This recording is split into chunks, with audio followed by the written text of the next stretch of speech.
you feel like you know a person a lot more, and you tend to be like, there are some things that you wouldn't have no clue that people are going through, but they are, and you could just never tell.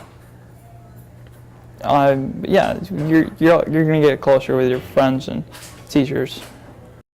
The way that this portion of the slam is going to work, students are going to perform a classic poem. They're going to perform their response poem. The judges are going to score them in secret. At the end of the night, we will announce the top 3 scores in the poetry slam.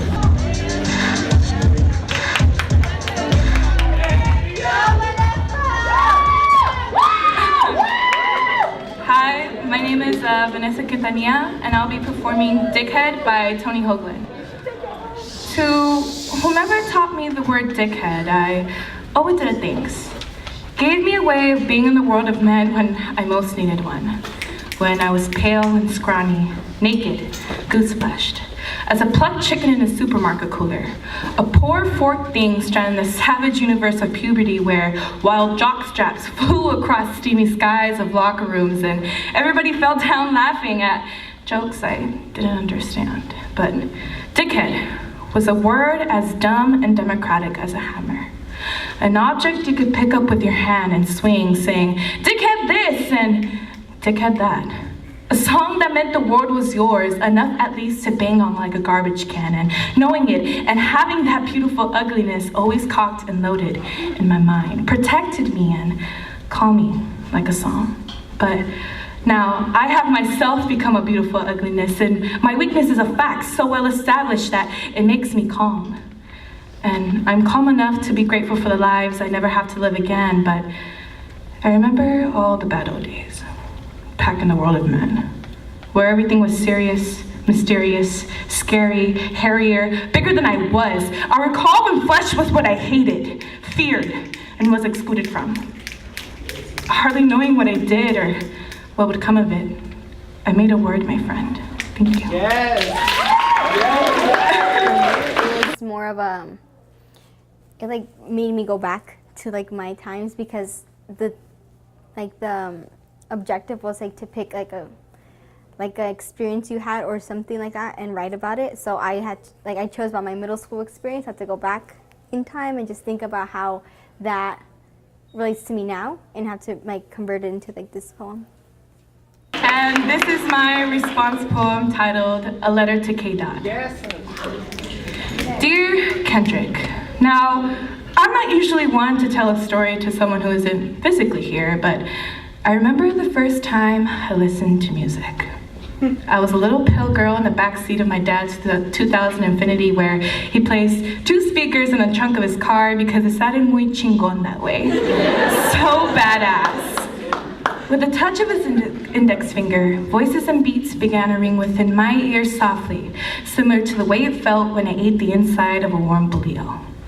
With enough sass and a little slur of words, I remember I'd scream alongside my dad, "I'm sorry, Miss Jackson, I am for real."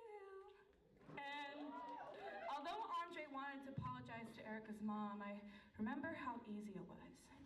I would tap my pale fingertips against my thigh, imitating every single beat while swaying my head and snapping my other hand at the same time. Even if I looked like an idiot in the back seat dancing with both hands in the air. For the first time, I felt calm. I felt the warmth of a simple song go through my chest, so similar to the way it felt when you met that hood rat in El Segundo. I think her name was Shireen, but she told you to come over. For the first time, I didn't feel vulnerable. I felt empowered. There were no fists to avoid. There were no footprints embedded into my back. There were no rocks against my purple shoulders. Nothing.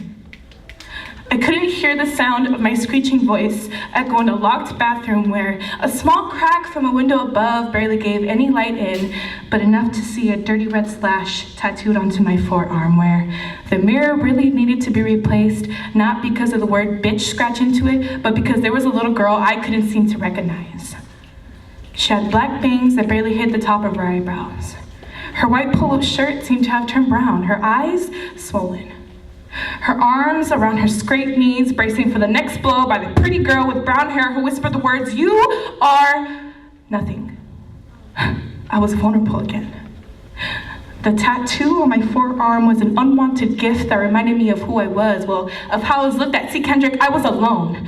Too naive to notice the difference between a friend and a snake. My fingertips and lips burned from blunts, just like you when you hotboxed that white Toyota, doing everything that stained my white veil. The art of fucking peer pressure. See, Kendrick, I had parents that worked day and night, who came with nothing but gave us everything, who deserved more than a shithole apartment just like your dad Kenny, but all he really wanted was some Domino's. Kendrick, I believe there was a time I can take all the pain away by adding on to the tattoo on my nasty forearm with a dirty razor. I wanted to take my last breath right there and then because you lied to me, Kendrick. I wasn't all right.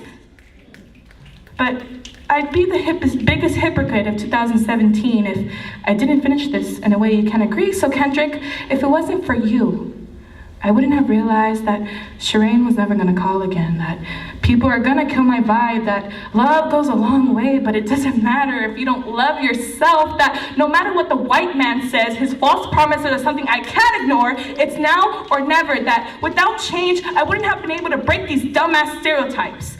A bisexual Latina from Inglewood, the city up to no good.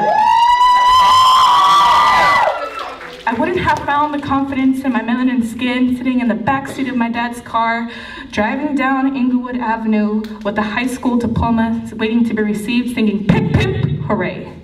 Kendrick, when the lights shut off, I'll sing about you. I promise. Sincerely, I. Thank you. I was kind of like, scared to say. I don't really like talking how I feel or like saying how I feel. And when it came to like writing this poem or like actually telling them what I want to say, it definitely made me closer to them because I know they won't judge and I know they're there to support and like be there to like my shoulder to cry on and stuff. So I felt really closer to them. All right, next up on stage, please welcome Sarah Martinez.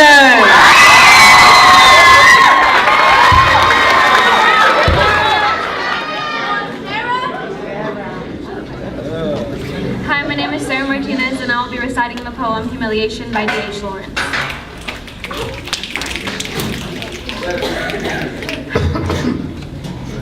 I have been so innerly proud and so long alone. Do not leave me, or I shall break. Do not leave me. What should I do if you are gone again so soon? What should I look for? Where should I go? What should I be? I, myself? I? What would it mean, this I? Do not leave me. What should I think of death? If I died, it would not be for you. It would simply be the same lack of you. The same want, life or death, unfulfillment, the same insanity of space, you not there for me. Think I daren't die for fear of the lack and death, and I daren't live. Unless there was a morphine or a drug, I would bear the pain, but always strong, unremitting. It would make me not me. The thing with my body that would go on living would not be me. Neither life nor death could help. Think I couldn't look towards death nor towards the future, only not look, only myself. Stand still and bind and blind myself. God, I have no choice. That my own fulfillment is up against me timelessly. The burden of self-accomplishment, the charge of fulfillment, and God, that she is necessary. Necessary, and I have no choice. Do not leave me. It was a good environment. I think everyone was really attentive to, like, everyone's paying attention to me, which made me a little nervous because it was so quiet. But everyone's really supportive, and luckily I didn't mess up that much. But when others would stumble a little, everyone would be patient enough and wait for them, and there would be a lot of snapping to encourage the people to finish and get through their poem. And this is my response entitled Genesis. Whether or not you believe in any higher being, you've heard this story. the one that echoes off the carved out timeline of humanity, the story of Adam and Eve. My story doesn't change whether or not people are devils or saints, but hers did. Her Adam only left her in death, but mine left when I pushed him out the door of my life. This is what she must have felt like, having let her lover down lower than the hell below her, a lover mended from the soil of a world not yet tainted by footsteps. When she looks into his eyes, all she sees is her reflection. She is conscience-stricken. She crumbled humanity like a cluster of the earth between her fingertips, starting with Adam's heart and ending with the world beneath her feet.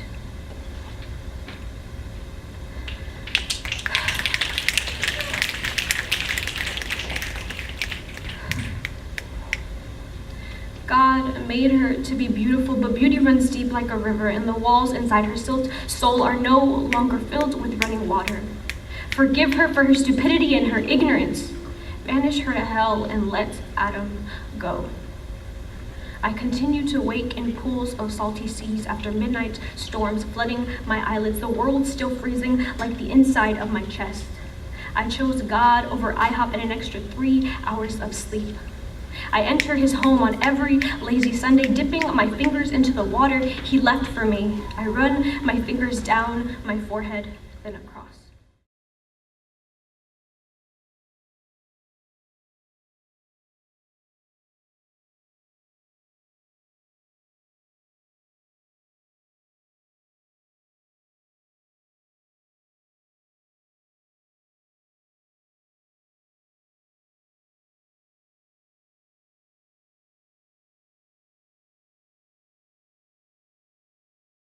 I wish it was your palms still in mine. I wish I was wrapped in you instead of the blanket you gave me when I was sick. I wish I would have turned those thorns in my throat into roses instead of apologies. I wish our love didn't end in the summer where it started. I press my hands together as I whisper to the air for forgiveness. My palms still sweating from that hot September afternoon. But now it's January, and my sins are still as abusive and as consistent as the changing seasons. Thank you. My poem inspired mostly because of what's going on now, and the election we just had, the social political things that are just happening in our country now. I think that was the biggest influence, and then also I think that I just had a story inside me that I had to tell about where my family came from, and roots that I think just had to be demonstrated and shown to the people. Next up on stage, el nuestro poet, Miguel Hernandez.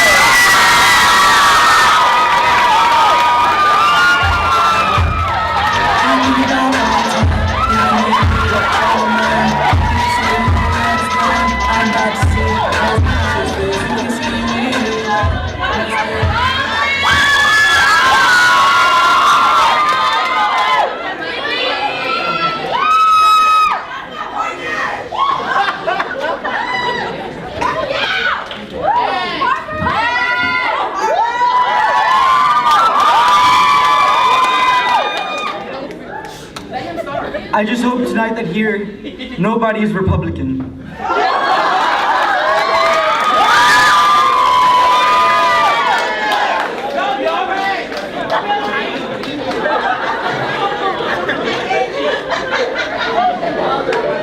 And like Miss Smith just reminded me, my name is Miguel Hernandez, and today I will be performing from Healing Earthquakes by Jimmy Santiago Vaca.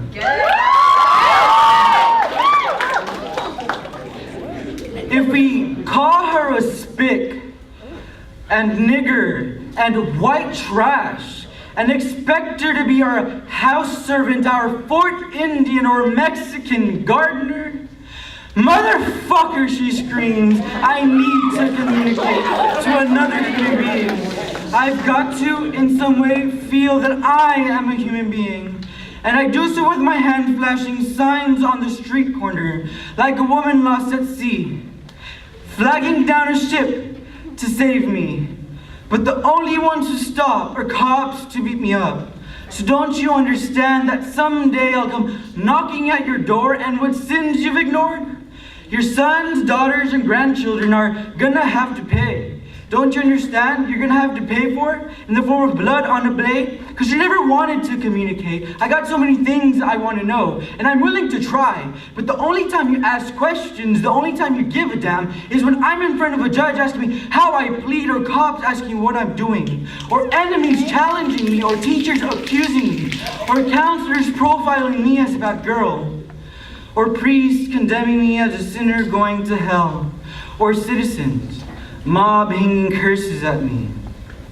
How it's my fault their lives don't line up to their bank book fantasies.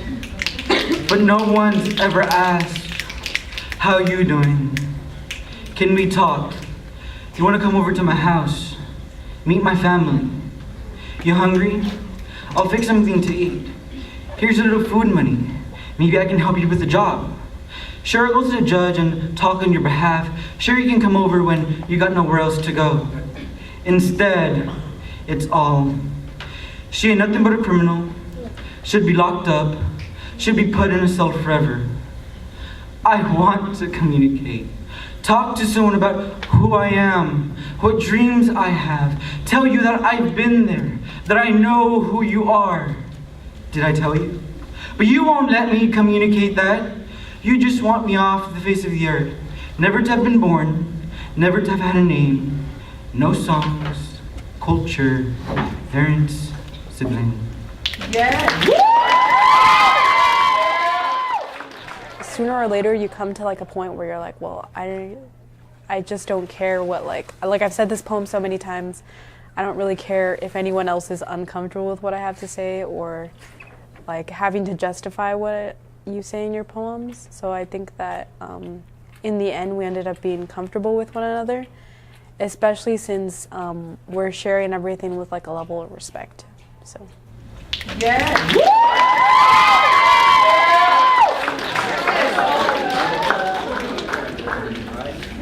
This is my response poem entitled An Open Letter to Half My Ancestors.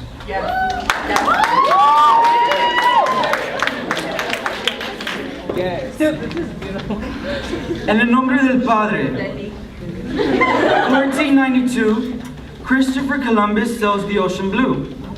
2017, Miguel Hernandez still carries that gene. La Pinta, La Niña, y La Santa Maria, the original Holy Trinity of the Americas that you blindly boarded and from which at first glimpse of the anew you became conquerors. What was not India was your four-leaf clover. What were not spices became your riches. What was not yours became yours. The ocean's currents, the months-long passages were but a medium for your convinced superiority. That for some reason, unmapped but inhabited land was yours. That for some reason, your haunting shadows at all hours of day were not enough. That for some reason, your unnatural nature, your questionable social library, and your unwanted disease were invited too. En el nombre del Padre y del Hijo. Hurt people, and you lashed out, fully cargoed, no remorse. The very first boatload back was your crown. Kings and queens but reigned 4,000 miles away, because Lord forbid that you live amongst the savages. You whipped the gold out of the mines, called mine on it all, and inflated your economies back home. And with the few that were left, you braced them with a cast so rigid it broke bones instead of healed them. A cast so rigid it broke cultures, traditions, and time. Putting yourselves at the top and those unlike you at the bottom. Trip after trip, boatload after boatload, whip after whip. You bled in smiles and 24 carats. They bled in sweat, tears, and liquid rubies. En el nombre del Padre, del Hijo, y del Espíritu Santo. You came, open minds, took the precious out of them, and left them bleeding. God was the bandage you used to mask.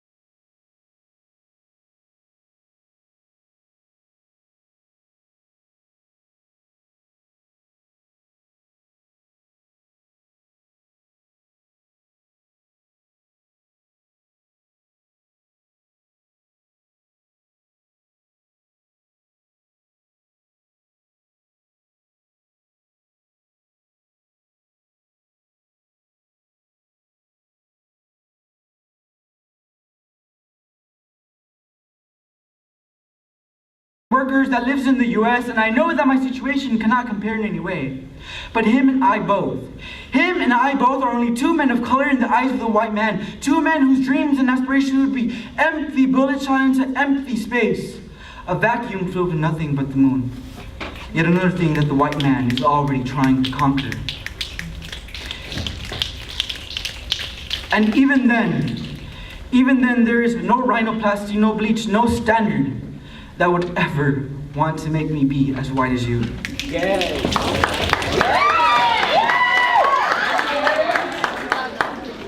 Fourth grade teaches us all that America was a new world, that bearded white men discovered it.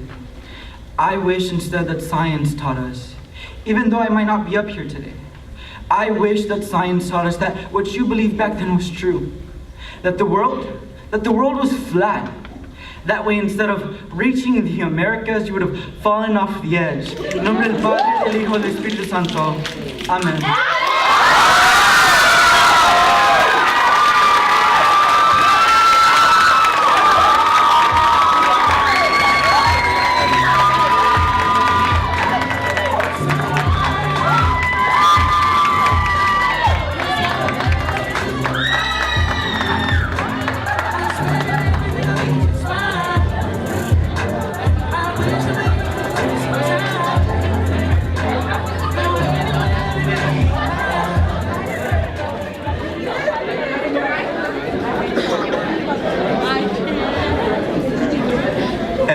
MC persona off for a second. It's 2017 and your poems are so important. So I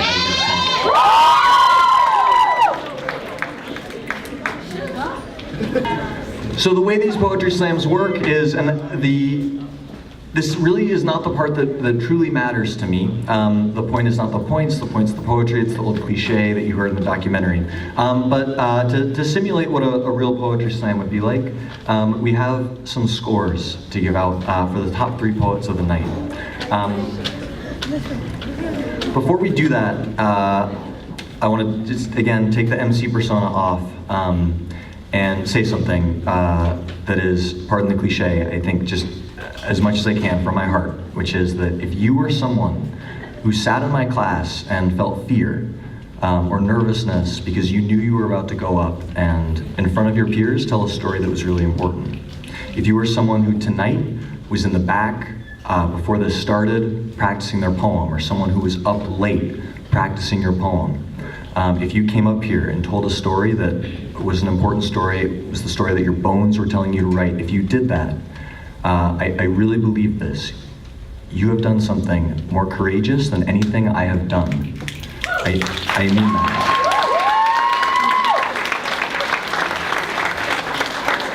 I have an easy job. I come up here, I tell jokes, I have you write this poem, I do lessons. What you guys have done, if you really stepped up and told that story, what you have done is very hard, and I have so much respect for you. I want to give you some respect.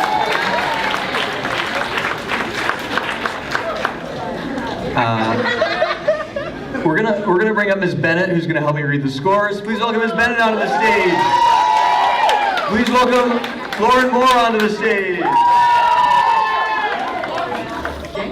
We have 2 people tied for second. The first person tied for second. Sarah Martinez.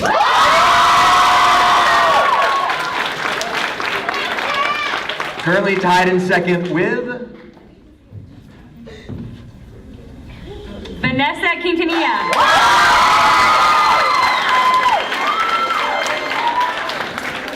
And this next person is first place, but I also need them to come on stage and help me with something.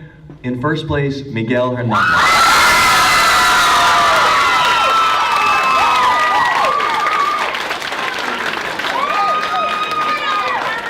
Miguel to the stage, Miguel to the stage.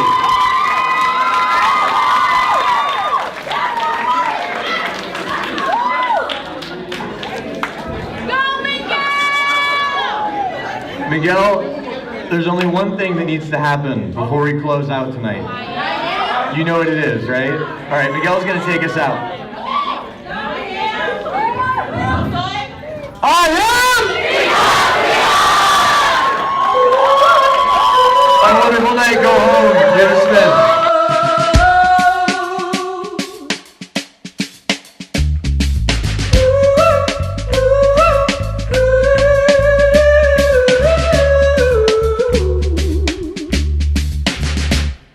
Sleep now under my skin. Make sure you try to conjure the wind.